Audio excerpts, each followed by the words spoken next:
el presidente del Poder Judicial, junto al doctor Héctor Lama More, juez supremo y titular presidente de la Comisión de Trabajo del Expediente Judicial Electrónico, están develando la placa. Nos vamos a una pausa y regresamos con más.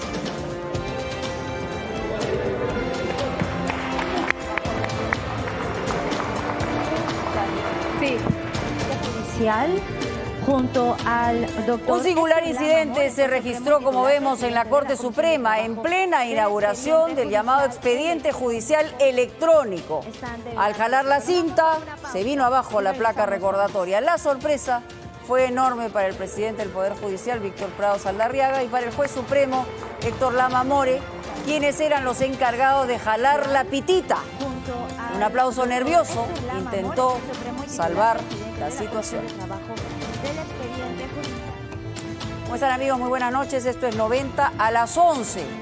Y el congresista fujimorista Miguel Castro acaba de revelar que declaró ante la Fiscalía en la investigación que se le sigue a la campaña de Fuerza 2011. En la mañana, este congresista había sido implicado directamente por José Domingo Pérez, quien aseguraba que había sido señalado como falso aportante de Fuerza 2011 por un testigo con protección.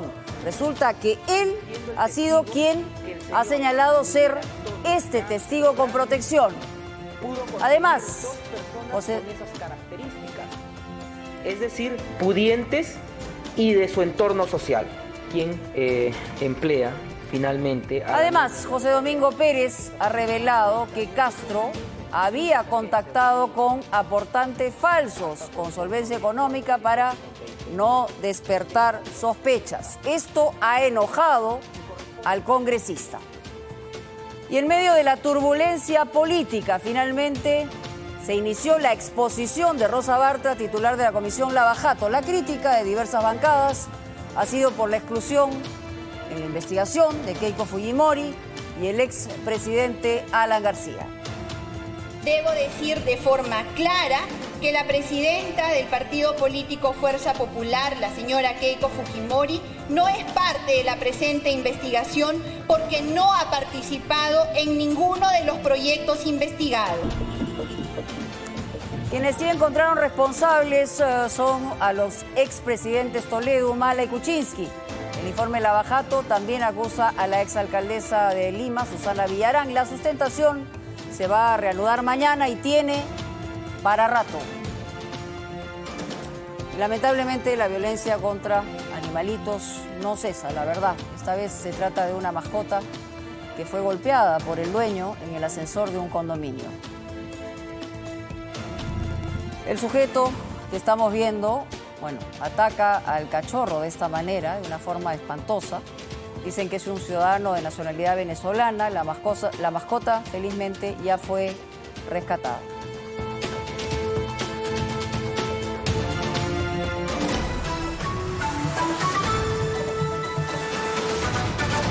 Y así comenzamos con el desarrollo de toda la información. La difusión del video del expresidente Alberto Fujimori en la Clínica Centenario, al que tuvimos acceso en exclusiva en Punto Final, ha generado, por cierto, reacciones diversas.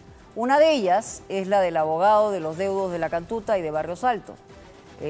Anunciado el abogado que pedirá mañana al INPE un informe médico del actual estado de salud del expresidente.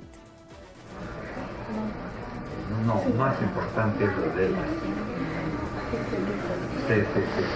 Más bien hemos ido allá a analizar y ver qué conexión de la tiene, ¿no? Son imágenes exclusivas del estado en el que se encuentra el expresidente Alberto Fujimori, quien permanece desde hace un mes en una sala de cuidados intermedios de la Clínica Centenario Peruano-Japonesa. Obsérvenlo, es el día que dictaron prisión preventiva para su hija Keiko y él lo ve por televisión. Y corrobora la sospecha que se tenía, que el estado de salud no es de la gravedad que supuestamente tenía. Parece una persona sumamente alerta, atenta a todo lo que viene ocurriendo y además tuiteando sin ningún problema. Digamos, ese no es el estado de salud de una persona que dice que está en cuidados intermedios, ¿no? A raíz de estas imágenes, el abogado de los deudos de Barrios Altos y La Cantuta, Carlos Rivera, pedirá un informe médico al INPE. Los médicos tendrían que informar a la administración penitenciaria cuál es el estado de salud del señor Fujimori. Si de ese informe se concluye que efectivamente está grave o que tiene algún problema particularmente serio en su estado de salud, probablemente el señor Fujimori podría quedarse en la clínica Centenario. Si los médicos determinan que su estado de salud no corresponde al que supuestamente han estado anunciando de manera informal, Fujimori tendría que volver inmediatamente a un centro penitenciario. Sin embargo, el INPE niega que Fujimori esté bajo su administración y más bien responsabiliza a la Policía Nacional. Trascendió que la Fiscalía también pedirá una nueva evaluación médica a Alberto Fujimori. Fiscalía puede que también esté observando la presunta comisión de un delito de encubrimiento por parte de la clínica. En la Clínica Centenario Peruano-Japonesa nos dijeron que al momento no difundirán ningún informe a la opinión pública sobre el estado de salud de Fujimori. Ante este escenario, nos comunicamos con el abogado del exmandatario, Miguel Pérez. No, complicado, no estoy dando ninguna entrevista por ese motivo. ¿Cómo se encuentra él de salud? Porque hemos visto algunas imágenes que nos han llamado la atención. Me imagino, ahorita estoy ocupado y obviamente en el día también voy a estar un poco atareado por la agenda que tengo en el despacho. Doctor, ¿les ha llegado alguna notificación de un informe médico que van a pedir la Fiscalía? La defensa de Fujimori nos colgó. En tanto se ejecute el proceso de solicitud de informe médico, Alberto Fujimori permanece en la unidad de cuidados intermedios, siempre resguardado por agentes policiales. Ahora, estas imágenes corresponden al día en que se determinaba la prisión preventiva de su hija Keiko. Y esta revelación del punto final generó, obviamente, también otras reacciones en el Congreso. Mientras algunos ya solicitaron información sobre la salud del expresidente al Ministerio de Justicia, hay otros que justifican esta reacción. De pronto se levanta, desconecta los cables del monitor y con paso lento se dirige al baño. Las imágenes difundidas en Punto Final sobre un Alberto Fujimori aparentemente rehabilitado volvió a generar dudas sobre si su prolongado internamiento en la Clínica Centenario obedece, más que a razones médicas, a una estrategia para evitar que regrese a prisión. Ver esas imágenes en las que él no solamente, digamos, no está en una situación de cuidado médico restringido, sino que coordina políticamente, porque esa es la situación, sí nos preocupa por esta, digamos, mensaje de impunidad que se puede traducir. Ante las sospechas, diversos parlamentarios ya han pedido información al Ministerio de Justicia y al INPE sobre el real estado de salud del expresidente. Como se sabe, Fujimori debe regresar al penal de la Ieroes, esto luego que el pasado 3 de octubre el Poder Judicial anulara su indulto humanitario. Sabemos que el mecanismo de la clínica es un mecanismo de preservar la libertad, ¿no es cierto?, del señor Fujimori. Yo no lo veo como una persona con total estado de salud. Se le ve que es una persona que tiene un estado de salud resquebrajada. La clínica tendrá que explicar. Carlos Tubino, vocero de Fuerza Popular, justificó la reacción que tuvo el exmandatario en el video grabado el día en que se dictó prisión preventiva contra Keiko Fujimori. Cualquier padre hubiera tenido una reacción de ese tipo, así te estés muriendo, te enteras de una cosa tan seria con un hijo tuyo y tú no sabes las reacciones que puedes tener. Para algunos congresistas, solo la evaluación de una junta médica independiente ayudará a esclarecer la situación de Fujimori, quien, a juzgar por estas imágenes, podría volver a prisión en los próximos días. Y en otros temas, 12 días después de que José Klimper presentara su renuncia a la Secretaría de Fuerza Popular por la reestructuración, la congresista Luz Salgado fue la designada como su reemplazante. Esta elección o determinación de que Salgado fuera parte del Comité Ejecutivo Nacional del Partido Fujimorista se dio esta noche. Ello en mérito a la experiencia política, tal como lo ha señalado a Latina su compañera de bancada Rosa Bartra. Recordemos que Fuerza Popular se encuentra, como lo había dicho la propia Keiko Fujimori, en una reestructuración. Y tras una exposición de casi 7 horas, se dio por finalizada la primera parte de lo que ha señalado la comisión Lavajato de la presidenta. Llamó la atención la exclusión de responsabilidad de Keiko Fujimori y del expresidente Alan García, aunque se señaló que hablaban de gobiernos. En el caso de García fue mayor la crítica. Quienes sí fueron incluidos son los expresidentes Toledo, Humala y Kuczynski. Hay que recordar también que esta investigación no es por el financiamiento, sino por los proyectos en cada uno de los gobiernos. Luego de haber sido acusada de manipular las investigaciones, Rosa Bartra empezó su presentación del informe Lava Jato haciendo un deslinde de por qué su encarcelada lideresa, Keiko Fujimori, no fue imputada por la comisión que presidió. Debo decir de forma clara que la presidenta del partido político Fuerza Popular, la señora Keiko Fujimori, no es parte de la presente investigación porque no ha participado en ninguno de los proyectos investigados. Son 11 proyectos y en ninguno de ellos, presidente, mientras han sido investigados, ha aparecido la persona de Keiko Fujimori. Bartra también respondió por qué el expresidente Alan García no fue considerado responsable en el caso de las coimas del Metro de Lima. En el informe se ha descrito la participación del expresidente Alan García y la responsabilidad que le podría corresponder. En la misma línea negó que documentos de la Comisión Lava Jato hayan sido hallados en casa del abogado Vicente Silva Checa. La afirmación irresponsable del fiscal Pérez, efectuada en una audiencia pública, constituye un delito. Esos documentos no son de la comisión. La congresista, sin embargo, sí hondó en responsabilidades contra los expresidentes Alejandro Toledo, Ollantumala y Pedro Pablo Kuczynski. La empresa unipersonal de Pedro Pablo Kuczynski, Westfield Capital, le generó ingresos obtenidos por las asesorías financieras brindadas a Odebrecht.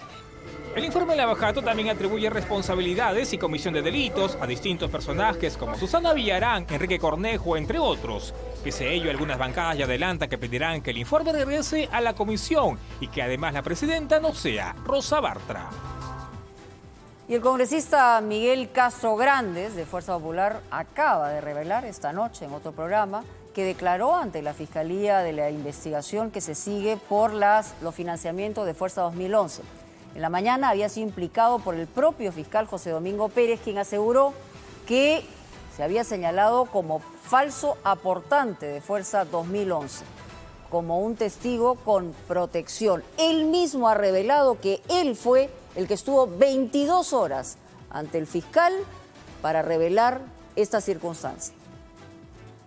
Con Keiko Fujimori recluida en el penal de Chorrillos, la audiencia de prisión preventiva continúa ahora con los otros 10 imputados. Refiriendo el testigo que el señor Miguel Antonio Castro Grandes pudo conseguir 2 personas con esas características, es decir, pudientes y de su entorno social. La teoría de los falsos aportantes a Fuerza 2011 va sumando nuevos testigos e involucra también a más de un congresista. El fiscal Domingo Pérez leyó la declaración del testigo protegido 2017-55-8, quien señala que el congresista por Amazonas, Miguel Castro Grandes, realizó parte del pitufeo con personas que no despertaran sospechas. Además, el testigo refiere que Eric Mato Monge le pidió a Miguel Antonio Castro Grandes que buscara a otras personas de su entorno social y de su confianza para que figurasen como aportantes al partido Fuerza 2011. El juez Concepción Carguancho anotó estos argumentos y luego centró el debate del 8º día de audiencia sobre el factor Augusto Bedoya Cámara, quien habría recibido el aporte de Odebrecht vía Jorge Barata. Primero lo dijo el fiscal y luego lo rechazó el mismo Bedoya. Aquella segunda parte de 500 fue entregada una parte en nuestras oficinas al señor Bedoya, Pancho Bedoya. Jorge Barata miente. Y voy a explicar por qué, señor. Marcelo Odebrecht no dio nunca una orden. Jamás le ordenó a Barata que hiciera ninguna entrega al partido Fuerza 2011 y muchísimo menos a mi persona. Con la declaración de Augusto Bedoya, solo quedan 5 imputados más en esta prolongada audiencia de prisión preventiva, la misma que continuará el martes a las 11 de la mañana. Y bueno, hasta antes de esta acusación de parte del fiscal, Miguel Castro, quien ha anunciado también esta noche que va a retirar su testimonio en la fiscalía, no se había escuchado mucho sobre este congresista. Y estamos seguros que durante esta semana se va a hablar de él. Llegó al Parlamento postulando el número 1 en la lista de Fuerza Popular por la región Amazonas. Castro Grandes es abogado de profesión, también empresario, nació en la provincia de Toribio Rodríguez de Mendoza hace 44 años. Luego de terminar sus estudios secundarios, vino a la capital, vino a Lima. Actualmente cumple su primer periodo como congresista, es presidente de la Comisión de Defensa del Consumidor y hasta hace algunas semanas había generado una polémica dentro de su partido por reunirse junto con otros compañeros de su bancada con el presidente Martín Vizcarra en Palacio de Gobierno. Y el juez Richard Concepción Carguancho llama la atención en las calles. Ayer lo decíamos también, a falta de héroes y referentes, su popularidad en este caso es creciente y más de uno se atreve a darle consejillos en las calles. Por favor, no declarar, por favor, no. Declaración sobre todo este juicio que he seguido no solo a nivel nacional.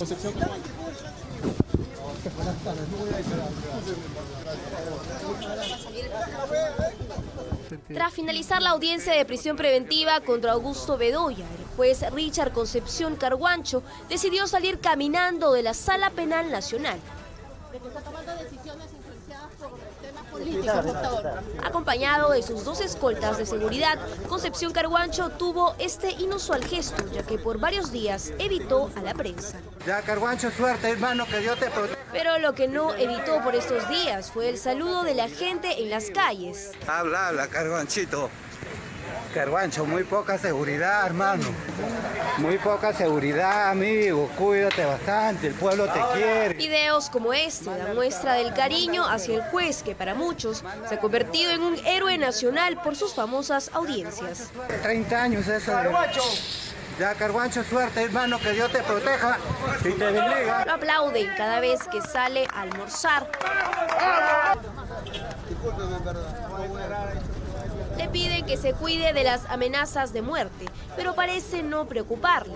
Richard Concepción Carguancho camina a pie por las calles del centro de Lima y firme en el proceso de investigación contra Fuerza Popular y su lideresa.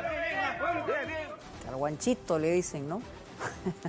Y el otro protagonista, vamos a hablar del fiscal, el Ministerio Público, a propósito del fiscal José Domingo Pérez, va a ser retirado, o ya fue retirado del caso Chinchero, y va a ser asignado la fiscal Zoila Sueno Chirinos. Esta información se divulgó hoy tras la advertencia que hiciera el propio fiscal de la Nación, Pedro Chávarri. En plena audiencia, cuando todavía quedaban algunas horas para exponer argumentos, el fiscal Domingo Pérez recibió una noticia que lo sorprendió. Desea unos minutos, doctor. Hago una pausa. No tengo problema, doctor. Unos minutos, no tengo problema para que usted también sea su intervención prolija. Estaba buscando la norma procesal penal, pero bueno. No tengo problema. Adelante. A través de un tuit, el Ministerio Público anunció al país que Domingo Pérez era retirado del caso Chinchero y que este iba a ser reasignado a la fiscal Zoila Sueno Chirinos. Esta información se divulgó tras la advertencia que hiciera el mismo fiscal de la Nación, Pedro Chávarri, en respuesta al llamado de reflexión de Domingo Pérez. Debe llamar a la reflexión sobre la continuidad de Pedro Chávarri como fiscal de la Nación. El fiscal Pérez tiene un interés político coordinado con el gobierno. Su interés es tapar la investigación del caso Chinchero. Las razones de estos cambios en la fiscalía son 2. La primera, la carga laboral, se explica así: vislumbrándose a futuro una intensa actividad procesal que seguirá demandando mayor esfuerzo, tiempo y dedicación exclusiva por parte del citado fiscal. El segundo motivo, algo más duro con Domingo Pérez, es sobre una supuesta falta de objetividad. El documento lo señala así: se advierten cuestionamientos respecto a la presunta parcialidad para el conocimiento de la carpeta fiscal y que ello a futuro podría perjudicar la investigación, pudiendo ser incluso objeto de nulidades procesales. El fiscal no se pronunció sobre estos cambios. Sin embargo, durante la audiencia volvió a referirse al titular de su institución.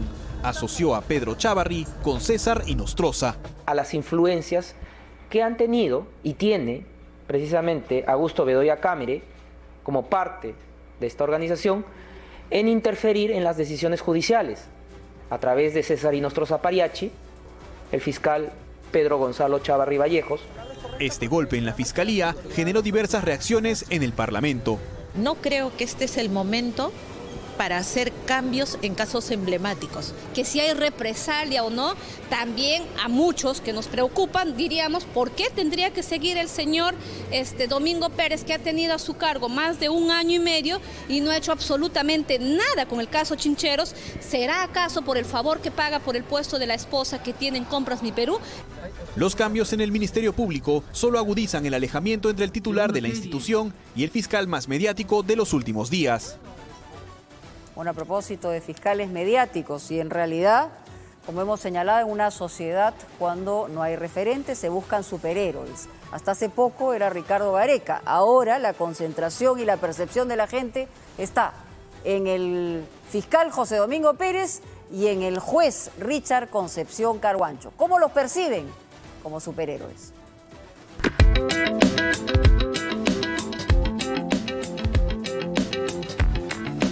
¿Qué opinas tú de José Domingo Pérez? Es un maestro. Para mí es un héroe. Estos son varones, hombres, como yo. Estos dos. Que debe haber miles de jueces y fiscales como el señor Domingo Pérez y como el señor Carhuancho, porque tienen lo suficiente, los pantalones bien puestos para decir la verdad. Pérez y Carhuancho, dignidad. Pérez y Carhuancho, el pueblo está contigo. Que viva esos hombres, que Dios la cuide. Keiko tiene que cumplir su prisión. Vemos en este momento que Keiko Fujimori. José Domingo Pérez Gómez y Richard Augusto Concepción Carhuancho son los nombres de 2 de los personajes principales de una apasionada novela policíaca que esta semana, cual partido de clasificación de Perú al Mundial, ha capturado la sintonía de chifas, centros comerciales, bodegas y demás locales en donde todo tipo de ciudadanos de a pie como usted o como yo siguieron las largas audiencias legales en donde una acusada por lavado de activos llamada Keiko Sofía Fujimori Iguchi fue enviada a prisión. El primero, un arequipeño de 42 años, de pelo entrecano, peinado al costado con gel, anteojos a lo Clark Kent, de calmada mano al bolsillo mientras ha ido frente a todos nosotros describiendo la investigación fiscal de esta taciturna acusada. Es el jefe de la segunda Fiscalía Supraprovincial Corporativa especializada en lavado de activos del Ministerio Público del Perú.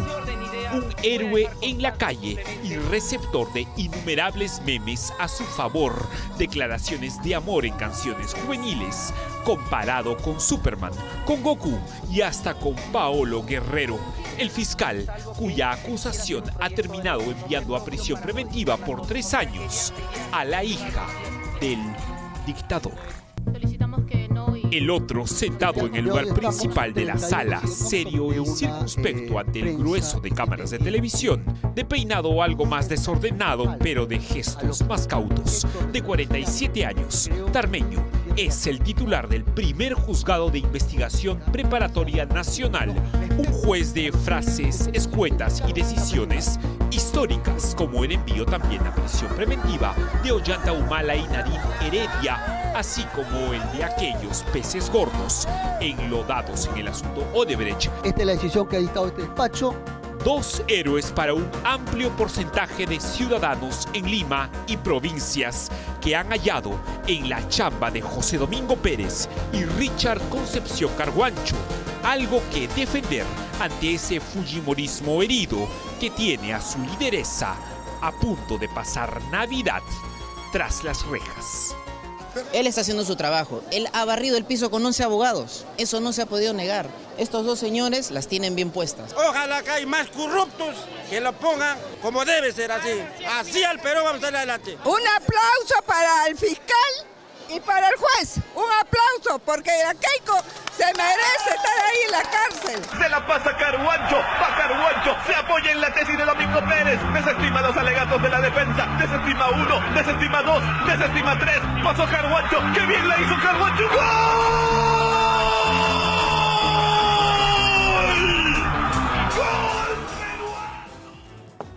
Bueno, en fin. Bueno, un revés sufrió el equipo especial de fiscales liderado por Rafael Vela. Sucede que la Sala Penal de Apelaciones ha rechazado su pedido de recusación contra la sala que dispuso la liberación de Keiko Fujimori cuando cumplía 8 de los 10 días de detención preliminar.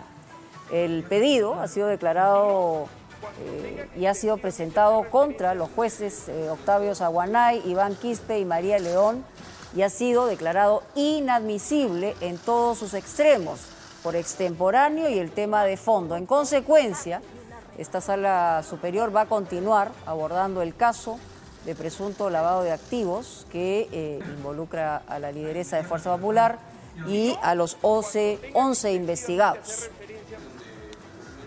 Y en otro informe de Punto Final se ha revelado que varios trabajadores municipales cambiaron sus domicilios para facilitar el triunfo de un candidato del partido de César Acuña, los llamados votos golondrinos.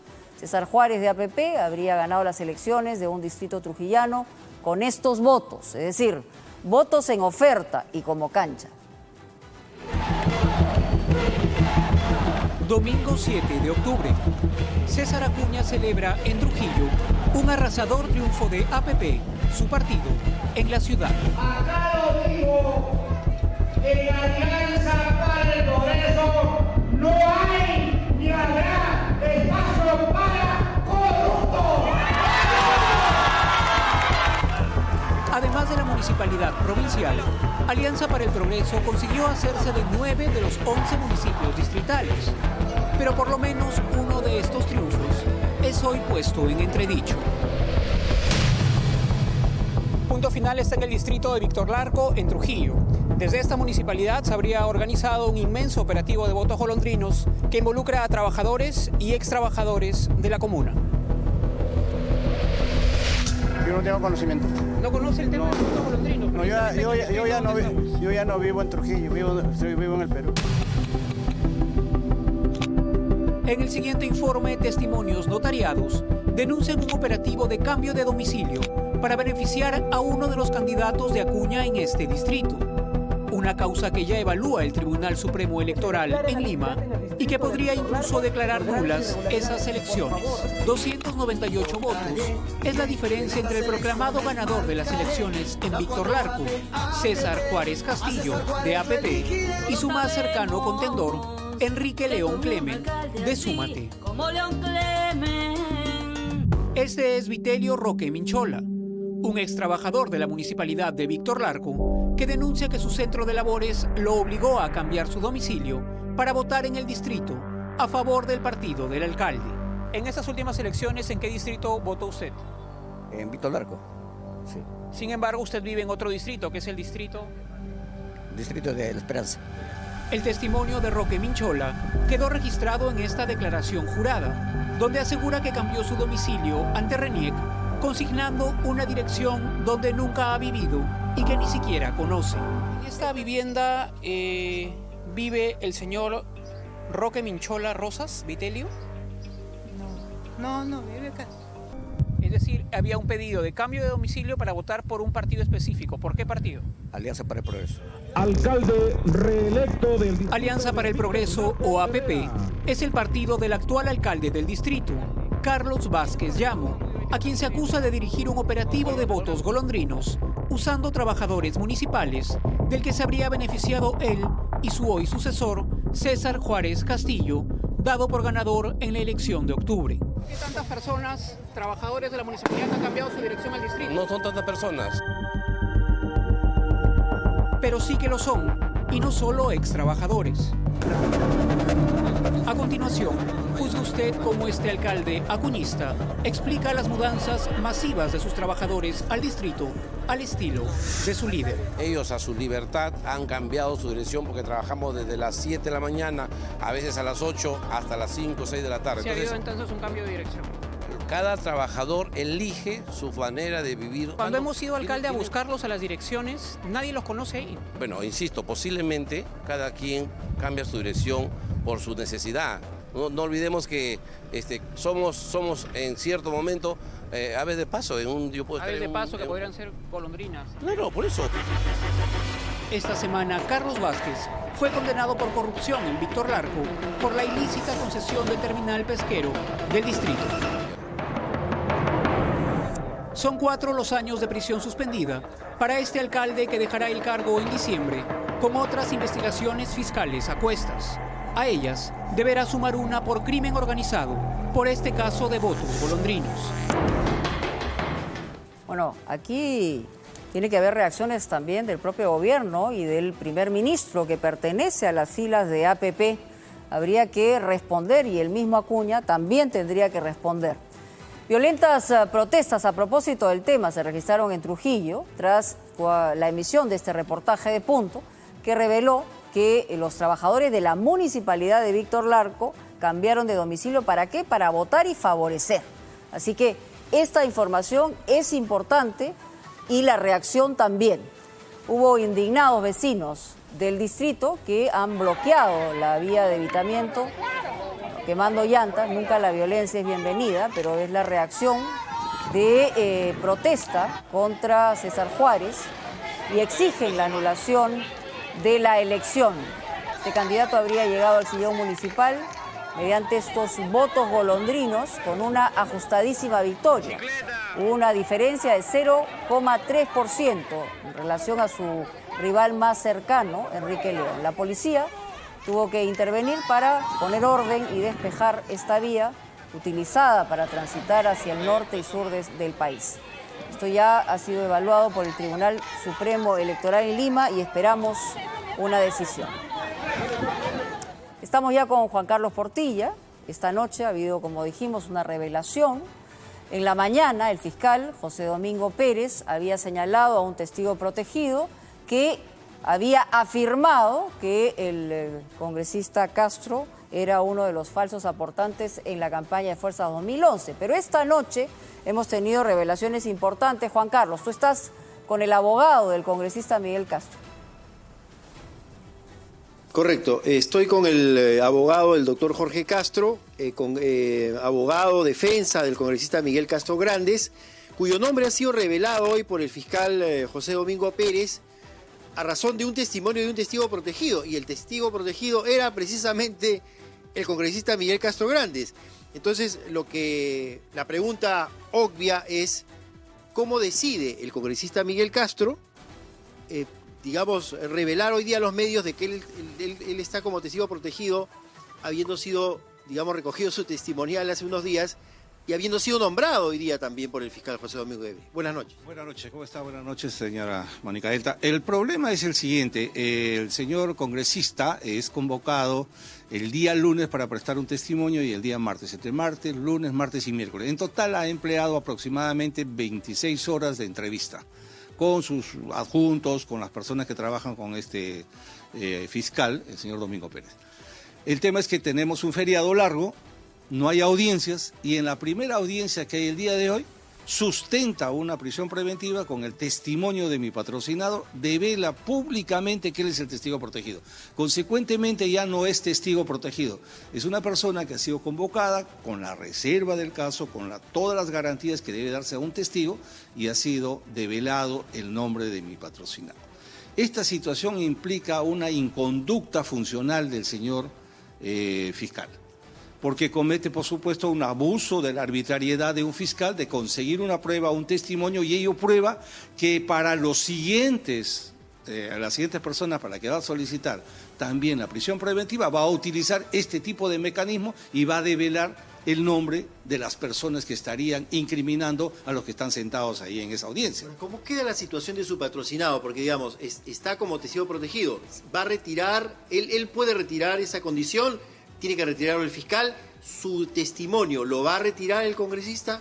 ¿Cuál es la situación? El congresista no puede retirar nada. Considero que es un testimonio nulo, fraguado. No corresponde utilizarlo para incriminar a otra persona porque ha develado el código secreto de la persona que se debe mantener y además debe estar lacrado como corresponde al procedimiento. Este señor lo que ha hecho es dar un testimonio que todos lo hemos escuchado, ha generado, lo ha sometido a un escarnio público, a un escarnio contra su bancada, lo ha develado y esto está generando un problema, obviamente, de la siguiente manera. Juan Carlos, quería yo hacer una pregunta. Está en este momento con la posibilidad de que sea detenida. Un momentito, por favor. Sí, Mónica, te bueno, escucho la y yo pregunta, le la pregunta transfiero es, la inquietud. Claro, lo que quiero preguntarle es cómo decide el congresista ir a dar su testimonio. ¿Qué es lo que provoca que el congresista vaya a dar un testimonio a la Fiscalía, dando detalles de que aparentemente a él lo habían obligado a hacer un aportante falso? Le voy a transmitir la pregunta. ¿Cómo decide el congresista dar esta versión, este testimonio? Viene a buscarme a mí porque él es mi primo hermano. Es hijo del hermano de mi padre. Una vinculación muy cercana, la familia está sumamente preocupada por lo que está pasando, viene acá y yo le digo a él qué es lo que ocurrió, me comenta y me dice lo que ha pasado y que él ha estado sometido a interrogatorio durante 23 horas porque él ha ido a proteger a su familia para evitar la detención de su mamá, de su papá, de su esposa, de su cuñado, y al haber hecho esta situación ha ocasionado un problema gravísimo. ¿Estaba amenazado, me pregunto? Definitivamente. Bajo amenaza no se puede recibir ningún testimonio, bajo presión tampoco, como lo que ha ocurrido. Consecuentemente es un testimonio no válido. La razón que me implica a mí y lo que tengo que hacer es retirar, anular y denunciar a Pérez por abuso de autoridad. Este es un gravísimo hecho que ha cometido. Él ha generado en una prisión preventiva la nulidad del proceso y el juez Concepción Carguancho, que tiene la facultad como director del debate de haber en ese momento llamado la atención al fiscal, no lo ha hecho. Lo ha permitido y lo ha tomado. Y si este argumento va a ser para meter preso a una tercera persona, no tiene ningún valor. Sí, Mónica. Entonces, eso es lo que está ocurriendo. Entonces, señor, no sé qué es lo que pasa. Me da la impresión que las cámaras lo han mareado al señor, me da la impresión que el señor está haciendo cuestiones netamente políticas, está mezclando un tema de garantía de un derecho constitucional de la legítima defensa y de la presunción de inocencia. Y ahora tenemos un delator, ¿no es cierto? Tenemos un Judas que está haciendo lo que está haciendo. Eso no me parece. Muchas gracias, doctor. Muy amable. Okay, gracias. Muy amable. Muchísimas gracias a ambos. Y vamos a seguir con las informaciones. Un singular incidente, peculiar, singular, se registró en la Corte Suprema en plena inauguración del llamado expediente judicial electrónico. Al jalar la pitita, la cinta, se vino abajo todo, hasta la placa recordatoria. La sorpresa fue muy grande para el presidente del Poder Judicial, Víctor Prado Saldarriaga, y también para el juez supremo Héctor Lama More, quienes, como vemos ahí, fueron los encargados de jalar la cinta. Al final se fue todo. Al final se quiso salvar la situación con un aplauso un poquito nervioso. Y regresamos con más. Tuvieron que mandar a comerciales. Y nuevas imágenes de cámara de seguridad muestran el instante en que un chofer en evidente estado de ebriedad, esto es terrible, arrastró a un policía en el Cusco por más de una cuadra. Hoy se llevó a cabo la audiencia de prisión preventiva en la que la Fiscalía solicitaba 9 meses para este conductor.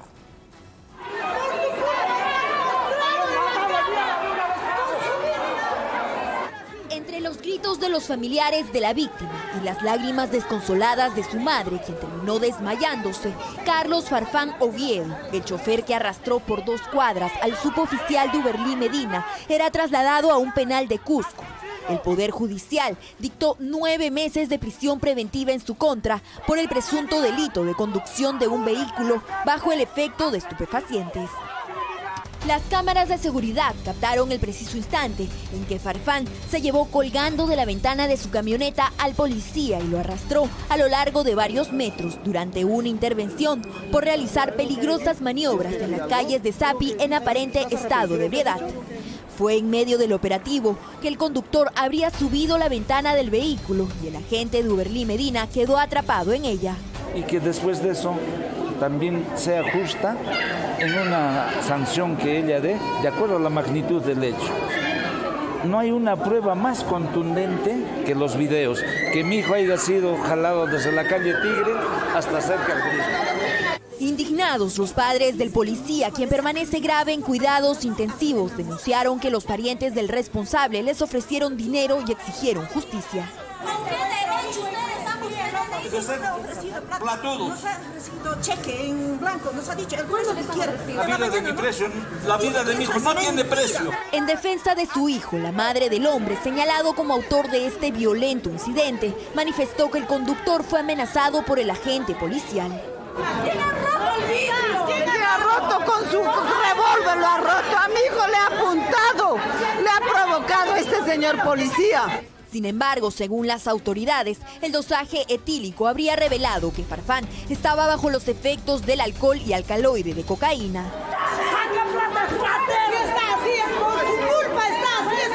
Luego de retomarse la audiencia, que duró más de 5 horas y en la que incluso los familiares de ambas partes se enfrentaron verbalmente, Carlos Farfán fue trasladado al penal de Quencoro.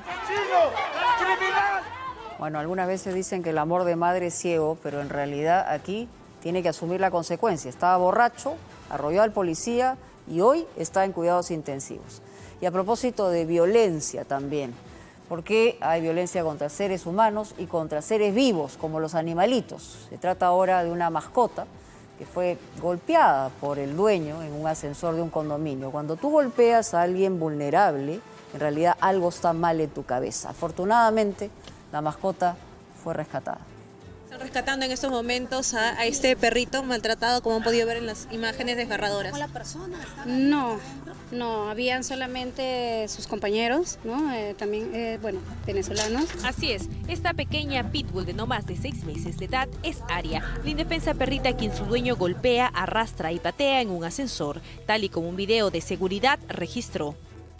Fue precisamente gracias a este video que vecinos del condominio Los Álamos en El Agustino enviaron al WhatsApp de Latina que pudo denunciarse el salvaje maltrato animal. Ahora estamos de verdad agradecidos con Latina, que está trabajando mucho en el tema de maltrato animal y está también confiando en nosotros para todos estos eventos. Y mire, gracias a Dios ya son 2 animales rescatados, 4, con los hermanitos de Busher.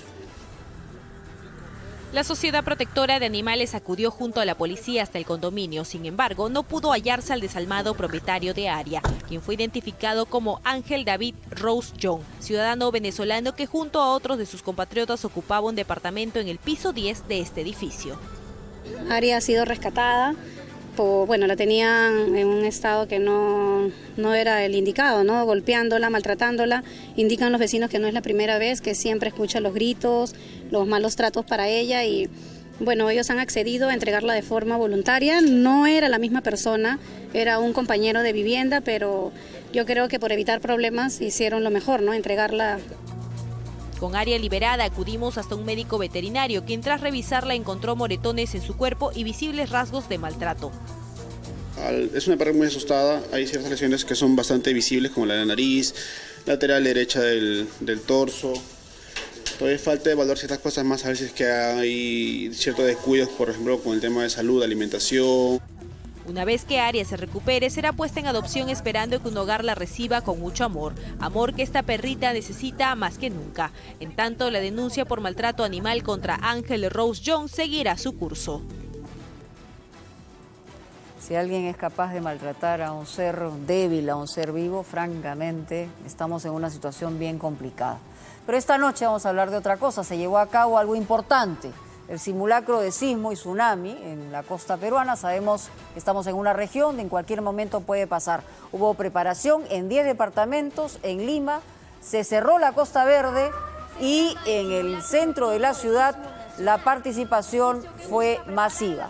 Estuvieron encabezando esta circunstancia el presidente del Consejo de Ministros y también los ministros del sector. Desde Zúrich, la FIFA, por otro lado, envió una carta a la Federación Peruana de Fútbol. Vamos a tener esa información más adelante. Ahí vemos las imágenes, el momento del simulacro.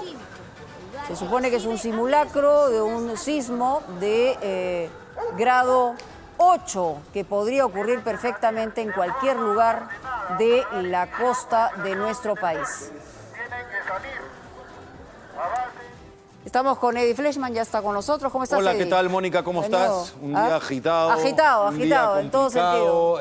Un día con, la soga al cuello para el fútbol peruano, ¿no?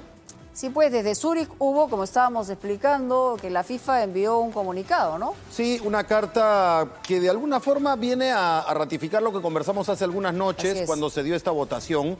Y yo creo que hay una frase que es contundente para entender cuál es el fondo de la preocupación de FIFA. Luego de nuestro análisis verificamos que las enmiendas que fueron objeto de votación el día 30 de octubre harán que la Federación Peruana de Fútbol esté sujeta al marco legal de la Ley de Promoción y Desarrollo del Deporte. Eso es lo que te decía, sigue bajo el manto o el paraguas de la ley y del IPD, lo que considera FIFA que es estatista, porque esa ley le permite al Estado peruano pretender fiscalizar fondos privados. Y eso es lo que le preocupa a FIFA. Creo que tenemos la nota a propósito del tema. Sí, vale la pena ver. Desde esta tribuna se hizo la advertencia y la FIFA lo ha confirmado con este escrito que llegó a las oficinas de Videna.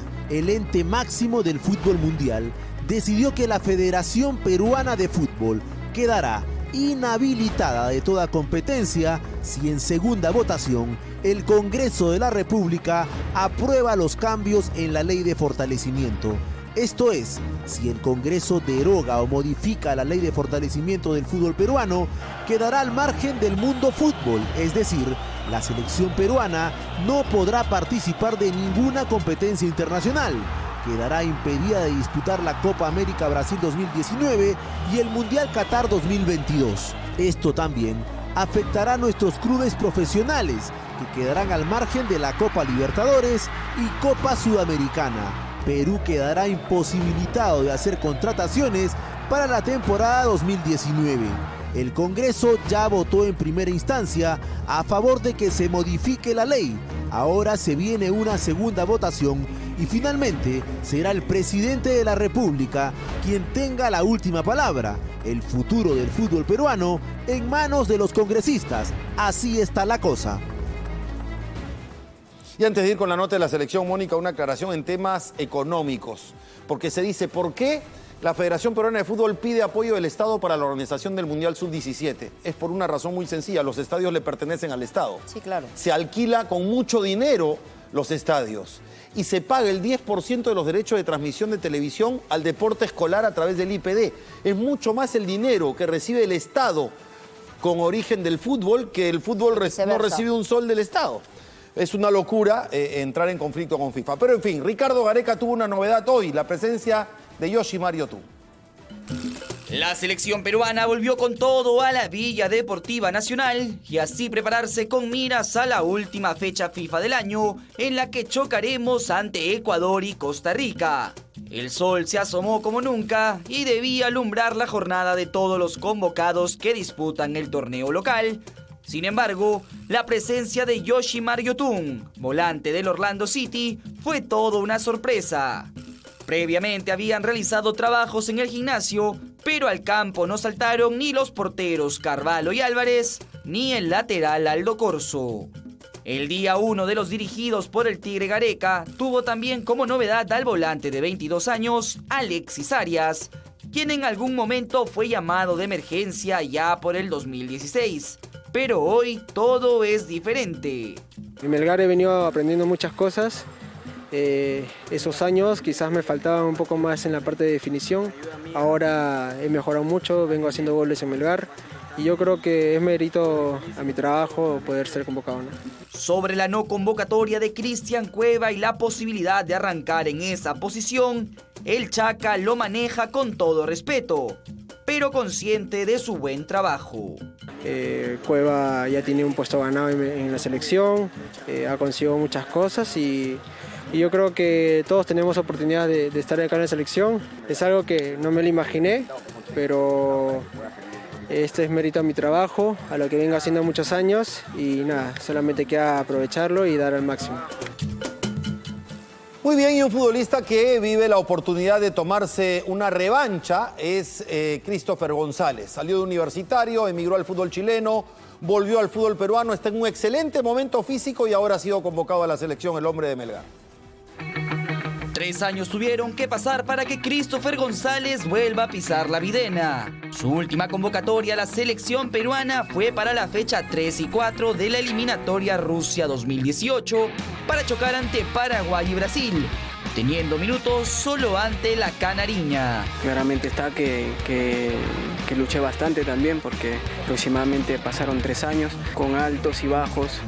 He podido también madurar en algunas cosas, capaz tomar mejores decisiones. Y bueno, y ahora, gracias a Dios, como te vuelvo a recalcar, estamos acá. Su presente año en Sport Rosario y Melgar le ha brindado una nueva oportunidad. chance que también le permite encontrar un combinado rojiblanco totalmente distinto. Ustedes ven claramente está que se hizo una gran eliminatoria para poder ir al Mundial, se fue al Mundial. Así que es un muy buen grupo, ¿no? Muy bien trabajado, y en ese sentido creo yo que esta selección ha madurado bastante, ¿no? Sin duda alguna encontramos a un jugador alegre, campechano, participativo, pero siempre concentrado en las indicaciones del comando técnico y al lado del también rojinegro Alexis Arias.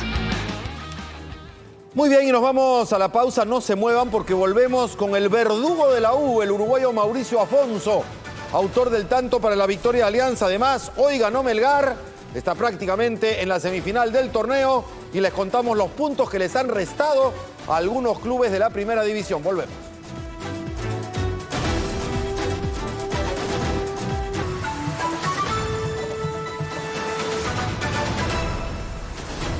En la primera parte del año, Alianza Lima tenía déficit de gol, algo que resolvió Pablo Bengoechea incorporando al que fue verdugo de la U en el Clásico, el uruguayo Mauricio Afonso.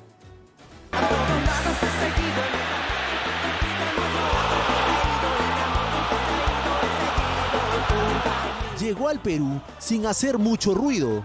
En días del Mundial de Rusia, la atención estaba en otro lado e hizo su debut en el Apertura con la blanquiazul. La presencia del uruguayo Mauricio Afonso ha sido una de las claves en el juego que propone Pablo Bengoechea.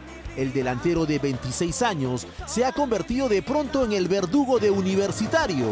Le anotó en los dos clásicos que jugó, en agosto en el empate 1-1 y el sábado pasado para aparecer marcando el gol del triunfo en Matute y quedar en la foto de la celebración aliancista. Afonso ha mejorado su promedio goleador con la blanquiazul. Con 7 goles en 16 partidos, el ex Peñarol va concretando en el Perú su segunda mejor temporada goleadora. En 2015, con Racing de Uruguay, logró anotar 12 goles y ahora va camino a superar su mejor promedio. Influyente ante la U, delantero con oficio, aguantador y de buen juego aéreo, provocó un penal en el área crema y luego se atrevió a encarar para apuntarle al arco de Subsub y gritar el 2-1 para llenar de felicidad al pueblo blanquiazul.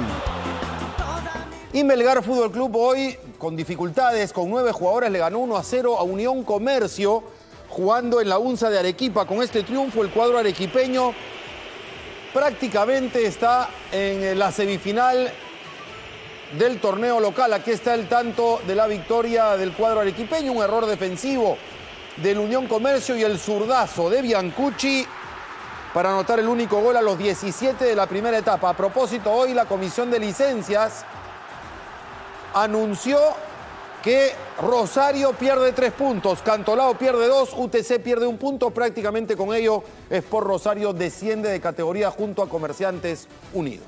Tenemos una información de último minuto, pero tenemos que hacer una pausa y regresamos. No se la pierdan, es un crimen impactante.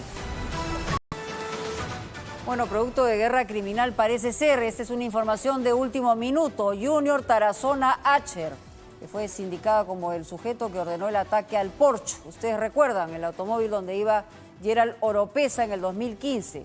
Fue hoy acribillado en un sauna de San Isidro. Leonardo Cabrera está allí y nos informa en vivo. Adelante, Leonardo.